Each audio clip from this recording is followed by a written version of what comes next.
بسم الله الرحمن الرحيم. الحمد لله والصلاة والسلام على سيدنا محمد وعلى آله وصحبه أجمعين. إننا في الهيئة المغربية لنصرة قضايا الأمة كداعين لهذه المسيرة لكي نعلن من خلالها عن تنديدنا بالمجازر المرتكبة من طرف الانقلابيين العسكريين، ولكي نندد بأسلوب الإقصاء وأسلوب الاستئصال وأسلوب الشتات التي يسلكه الانقلابيون الفرقاء الذين لم يرضوا بنتائج صناديق الاقتراع ولم يرضوا بالديمقراطية كخيار لحسم الاختلاف.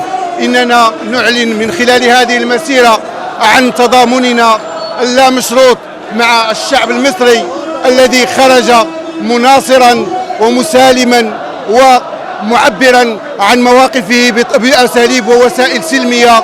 هذا الشعب الذي سقطت منه أرواح وزج بالآلاف منه في المعتقلات وأصيب منه الكثير بإصابات بالغة، فإننا من هذا الموقع ندعو كل المنظمات الحقوقية وكل الأجهزة المنظمات الدولية من أجل إيقاف هذا النزيف وهذه الجرائم وهذه الإبادة الجماعية.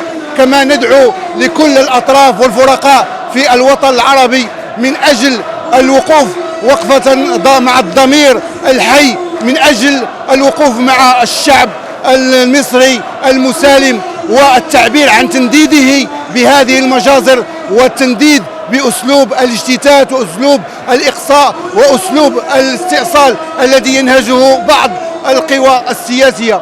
كما ندعو هذه الأطراف السياسية إلى أخذ الدروس والعبر من أجل تدبير الاختلاف والبحث عن وسائل وآليات من أجل بناء وطن عربي وأمة إسلامية متحررة تطيح بالاستبداد وتطيح بالفساد من أجل الحرية والانعطاف. فنترحم على الشهداء، نسأل الله سبحانه وتعالى أن يتقبلهم عندهم وهنيئا لهم. كما ندعو للأسرى بأن يطلق الله سبحانه وتعالى سراحهم قريبا، ونسأل الله سبحانه وتعالى أن يتولى وأن يضبط جراح المصابين. كما نعلن بأن الحسم ما بين الخيار الإسلامي وما بين الخيارات الأخرى لا يمكن أن يكون بالدم ولا يمكن أن يكون بالتقتيل ولا يمكن أن يكون بالإرهاب، إنما يكون بالحوار والتعايش ومن خلال بوابة الديمقراطية، وأن الإقصاء والاستئصال لا يمكن أن يعالج أمراض الأمة. السلام عليكم.